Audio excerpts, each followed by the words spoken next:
again to Clapback. I'm your host, KJ. Clapback brought to you by Kingdom Keys.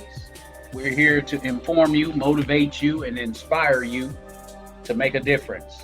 Tune in for the next half an hour thereabout for our show. If you would like to support what we're doing, please cash app us at $Pastor K50. That's $Pastor K50. Phone lines are open if you'd like to call in, be a part of the conversation, or if you'd like to text within the box, please do so. Make sure you share this podcast, like it, comment.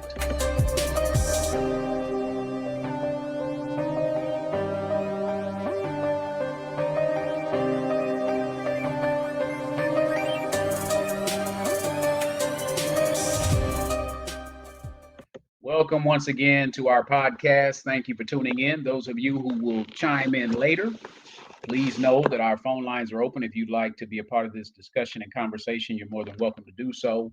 Make sure you share this podcast. Make sure you like it. Make sure you subscribe to the Clapback Nation. We are looking for supporters to help us. You can cash app us at Pastor K50 if you want to become a part of the Clapback Nation. Please understand that 100% of your donations will go toward building our communities and for programs. None of this donation will be for me as we are trying to provide a service. Several things I want to talk to you about today. We have been on for the last couple of broadcasts. We've been talking about making a difference, providing solutions to everything. Now that we have buried Mr. Floyd and we've moved past that, we want to make sure that we continue our protests, make sure that we stay visible.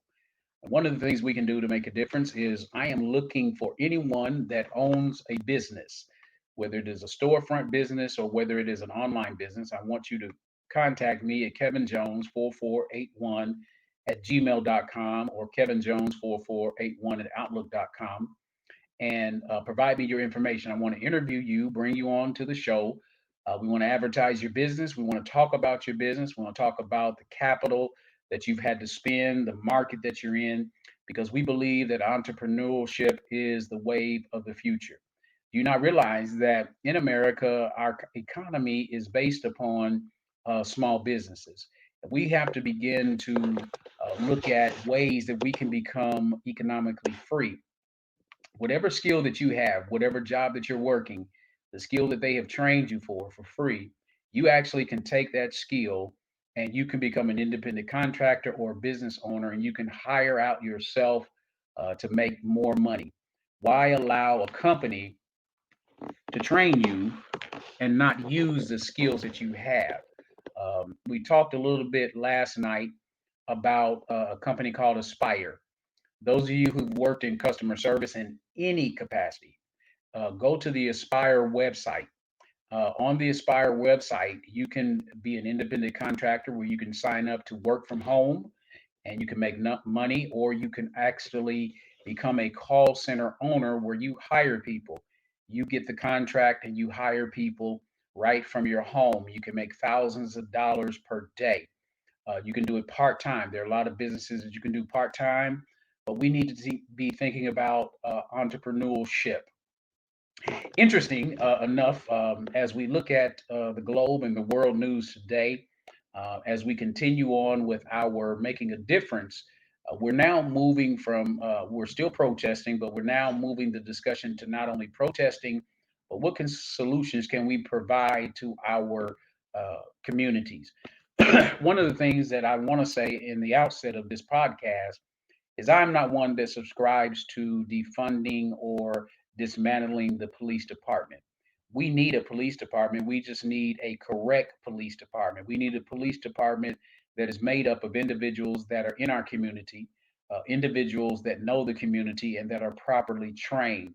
We need independent citizens review board that are not funded by special interests and lobbying companies.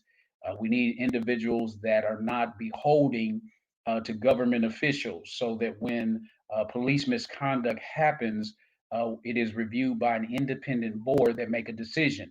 We also need citizens that are willing to stand up in the face of information, take that information and make sure that they are judging the case based upon the facts and based upon sensible common sense.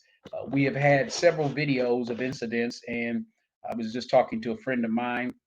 There are many cases that are out there today that are coming to light that have already been judged from a jury standpoint of view or a grand jury standpoint of view that are being reinvestigated because we've been telling America all along that there has been police brutality. There are a lot of afraid police officers because they know that they've acted out of character.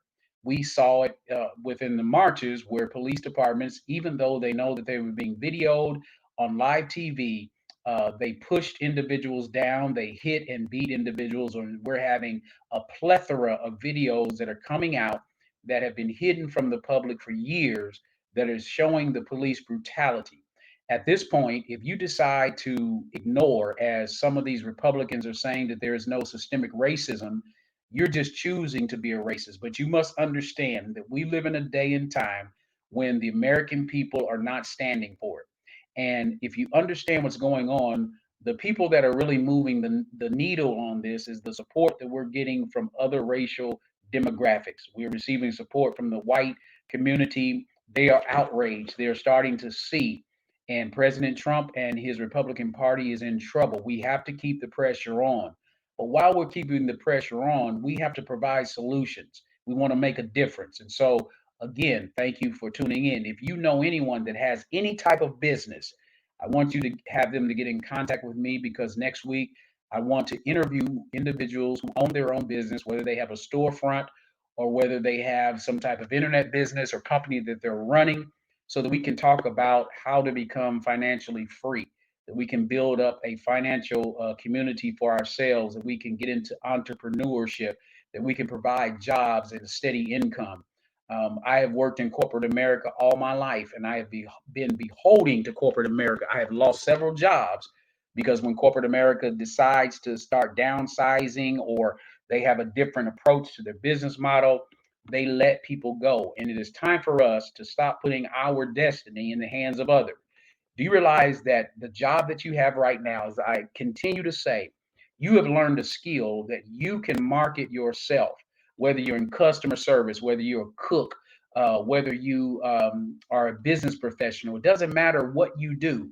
If you've done that for a year or more, you have a skill that you have learned that you are able to go out and secure more money by working for yourself than you can for another. There's no business owner that is going to give you anywhere near the amount that they are making in the business model that they have. They're only giving you a fraction of the percentage. Those of you who are employed by employment agencies, many times you may feel good because, let's say, you're making $35 an hour, but don't you realize that in these employment agencies, if you're making $35 an hour, they're probably getting $50 an hour. And all they did is connect you with a resource to get a job. You can take the same skills and negotiate, and that's why I want to talk to business owners. We're in the process of negotiating with the Small Business Administration, because in every community there is a small business administration where you can get free business information free of charge. They take you through various courses of understanding business entities, from the difference between a sole proprietor to a partnership to a LLC to an S corporation to a corporation. There are a lot of individuals out there that own their own business and they're DBAs or sole proprietors, and they don't know that if something goes wrong with their business, they can lose their home, they can lose all of their assets. And so there are other business models that you can set yourself up with to protect your assets.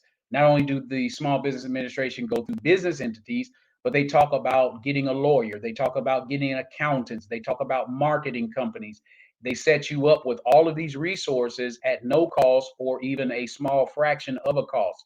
When I formulated my church back in 2000, I received pro bono attorney work to file my 501c3, my incorporations, my articles of incorporation. They did all of that for me free of charge. And so there's no reason why we cannot get into entrepreneurship. We have to transition from being the world's greatest consumer to becoming the world's greatest entrepreneurial class of people. When we go back to Oklahoma and we see Black Wall Street, many businesses were established. This is the time that we need to be thinking in terms of what are the solutions, because and one of the other things that we're working on is we're developing a non-for-profit organization that are going to negotiate with some of these companies, and we're going to ask them to move part of their operations into the inner city. You may ask, why are we wanting to do that? Well, we understand that education is funded by tax bases and the number of people that are in that community. If you have an inner city where there are the majority of the people that are in that community are unemployed or underemployed, there is a low tax base, which means when schools look for funding, they don't get the funding. But if we can get some of these large corporations to move some of their operations into some of our inner cities, there are a lot of buildings that are open in every one of our inner cities that the local governors, the local government and mayors and city councilmen can give to these corporations and say, hey, if you move part of your operations into the inner city and hire 80% of the people from that community, train and develop them, we can move our tax bracket up. We can move our ability to fund our schools.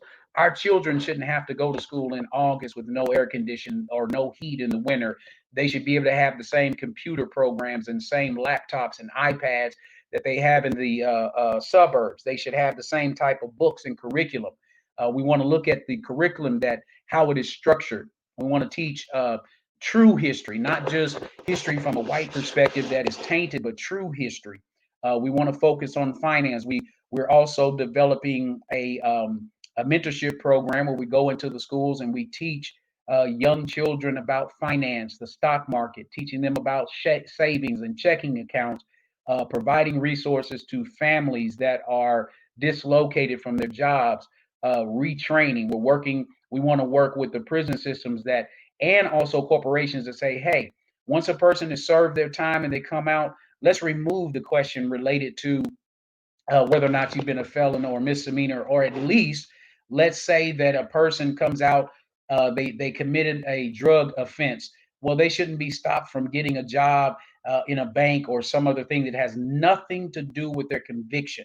I understand that if a person robbed a bank, of course, you may not want to put them in that situation where they're a bank teller, but at the same time, once a person pays their debt to society, they should not be held back from being able to receive gainful employment. We've got to tackle our criminal injustice system.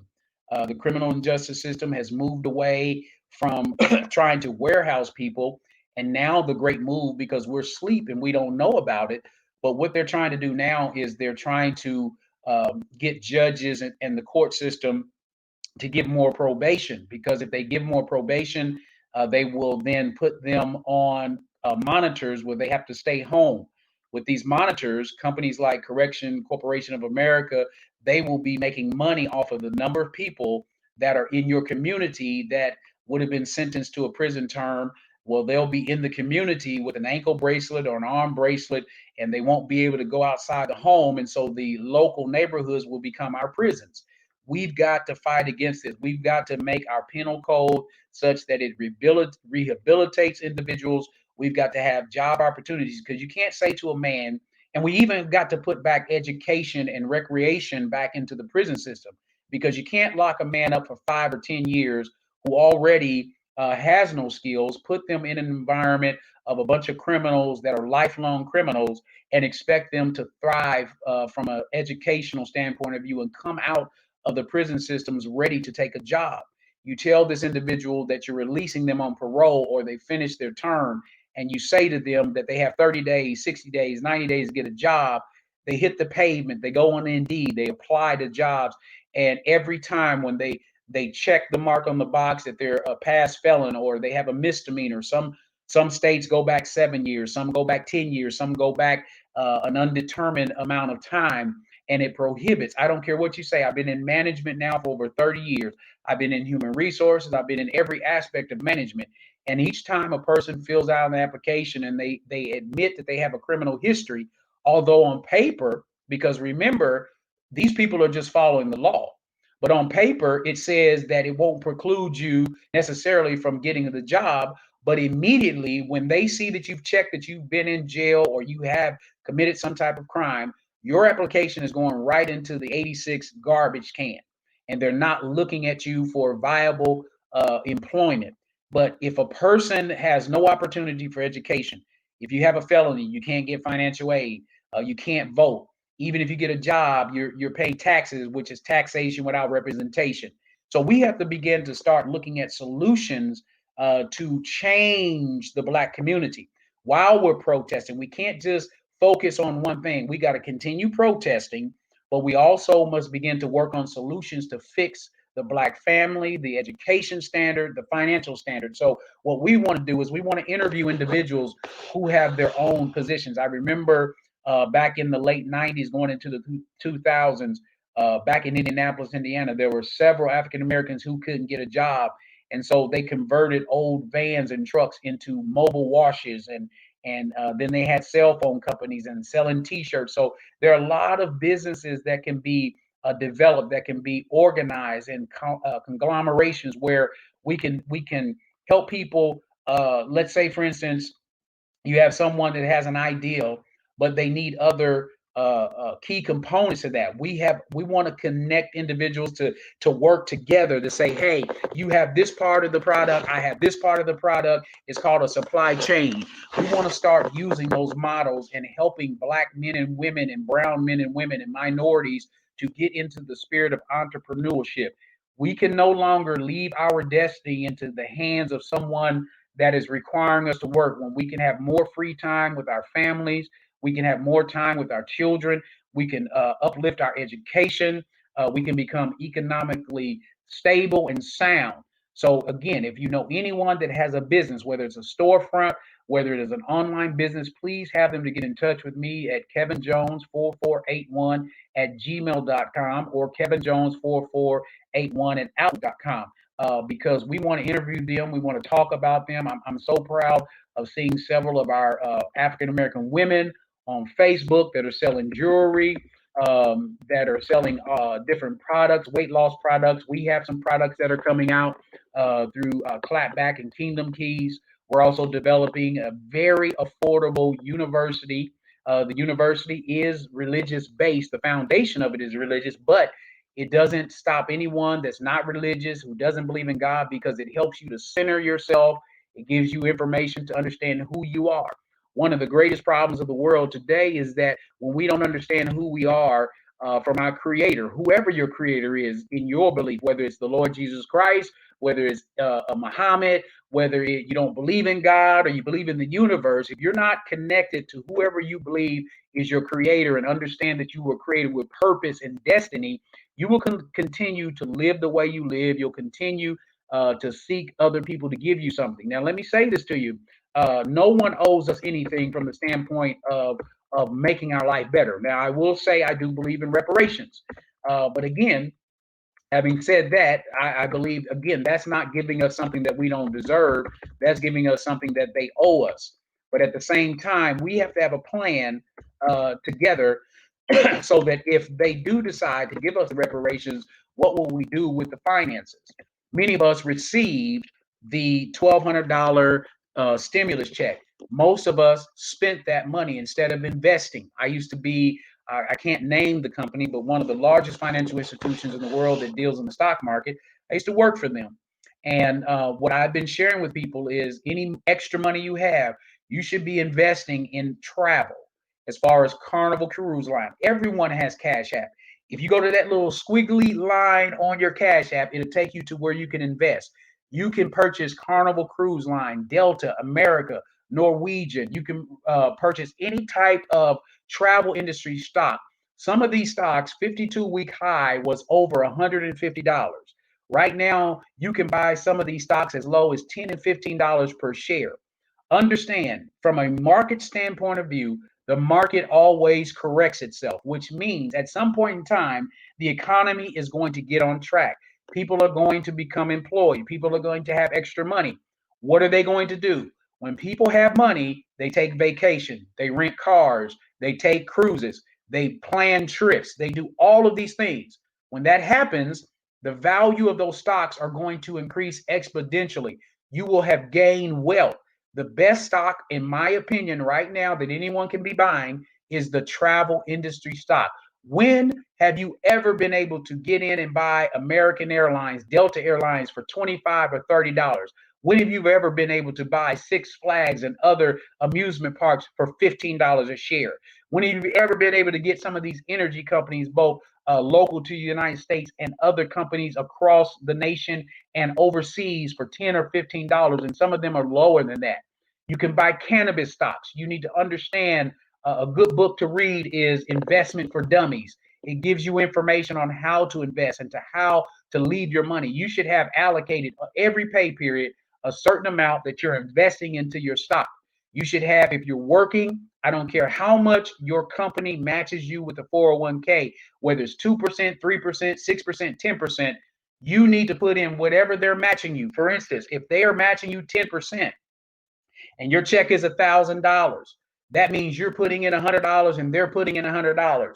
You're getting $200 every pay period. That's $400 that is going to be invested in a mutual fund, a money market fund, or some type of growth fund, growth stock, that you are putting in $400 a month because you're putting into, they're putting into. Over time, this money will grow. 10 years from now, you will look at your investment and you'll have probably close to 100,000 or more. People can retire and have money for retirement if you would just learn to invest, learn to save, push back on going to the restaurant 3 times a week, maybe go 1 time a week, push back on getting your hair cut or your hair done every week, maybe get it done 3 times a week. Any amount that you choose to invest in the long run is going to help you to become economically free. And if you watch the series on Netflix about Madam C.J. Walker, you will see how she became the first African American millionaire female in the world, and how she did it and how she compounded. She lived right next door to the Rockefellers. That's how much money she had. We have the power and the ability, with knowledge and understanding, to become an economically free group of people. We can become an educated group of people. We can restore our families. We can put dignity back into the black man. We can put dignity back into the black family. I'm tired of turning on television and seeing commercials where black men are not represented unless they're represented in a negative light. You turn on television and all you see with commercials, you see mixed couples, biracial couples with biracial children. You see gay couples. You see Caucasian couples. You always see a black woman by herself with her children. You don't see black men and black women with children because, again, this is a concerted effort to send a subliminal message that all black people are either, black men are either in prison, or they're not educated, or they're not good enough to show that we're doing something. And so, again, I've typed my email address in the comment section. I want you to get in touch with your friends, your family member. I don't care what kind of business that they have. We want to talk to them about what type of capital did they have to use to get into their business. What were the pitfalls and downfalls that people can connect with them? We want to advertise their business. We want to share their business so that they can grow. And we want them to be able to give us information. So I want to interview people across the spectrum. It doesn't matter. Black people, their hair care products we can get into, healthcare products. We have a new healthcare product line coming out that we're in the process of becoming a part of. We have the KU University, which is the Kingdom University, that's coming online soon. We have other businesses that we're thinking about. And the purposes of these businesses is to make generational wealth and to help those that are coming behind me to make sure they have the option to not work for someone else. We want everyone to start thinking, what skill do you have? What job has trained you? Whether you've been a trainer at your job, whether you've coached someone, whether you develop someone. When they hire someone and they bring them to you and sit them next to you and tell you to help them to get acclimated to the system, that is training and development. You can start a training and development company. You can start an advising company. There's so many things that you can do. Again, go to the Arise platform. If you've been in any type of customer service, you can independently be a contractor, or you can actually own your own call center for minimum dollars, where you hire people remotely that they will work from home and you reap the benefits from it. There's so many opportunities out there now with the World Wide Web, with the computers that we have, the advisory services and things of that nature. Writing your own self-help book and advertising it. We want to teach you how to do that. We want to be part of the solution. We don't want to just always talk about the problem, but now that we've seen the problem and we talked about the problem, now let's get ready to do something about the problem and make the problem go away. Let's become economically sound. And when we get this finance, let's not run away from our communities. Let's build our communities. Let's build vacant homes. Do you realize right now in the inner city, places like Flint, Michigan, Detroit, Michigan, you can buy real estate, pennies on the dollar. You can refurbish those homes and you can sell them, or you can have rental properties. There's so much out there that we can do, so much out there that we can control, that we can build our own wealth. And we want to make sure that we're giving our people the resources to do it. We got to stop being jealous of one another. We've got to stop pulling each other down. We've got to stop saying we can't do business with each other because we get over on each other. And yet and still we take our dollars and we give them to the oppressor who doesn't care anything about us. Even if a black person does get over on you, you'd be willing to take your money to the oppressor who doesn't care anything about you, doesn't care whether or not you have a job. We're the last hired, the first fired. That will always be against you. The system is against you, but you'll rather give your money to a white person. And this is not all white people, because I want to thank God for the white people that have joined the cause, joined the fight with us, because we need everybody. If I'm talking to you, I'm talking to you. If it doesn't apply to you, it doesn't apply to you. So please don't get offended because I say white people, because I'm not talking about all white people. But we want to work with criminal justice reform. We want to work with economic reform. We want to work with family reform, educational reform. We want to start being responsible in our community. We want to have a part and say in our peace officers and how our communities are taken care of. All of this talk about dismantle and disband the police, no, we need to allocate or reallocate funding for PTSD that has happened in the inner city, provide counseling for families that have gone through the stress of racism, gone through the stress of poverty. We want to reallocate these services. We want to make sure that we can get people in the neighborhood that want to be peace officers, because people that you live by are less likely to abuse you than someone who lives in the suburb that's coming down already on the level 10, ready to fight you, ready to kill you, because they're afraid of you because of what is being seen on television. You know, I was just talking to a friend, and I'm almost ready to close, but I was just talking to a friend before we got online, and I was saying a lot of these streaming companies are now promoting black movies and they're putting black content on their streaming services. But the disappointing thing is that when you go out there and look, the only thing that you see are civil rights movies, and you see movies that depict black people as thugs and gangsters and criminals.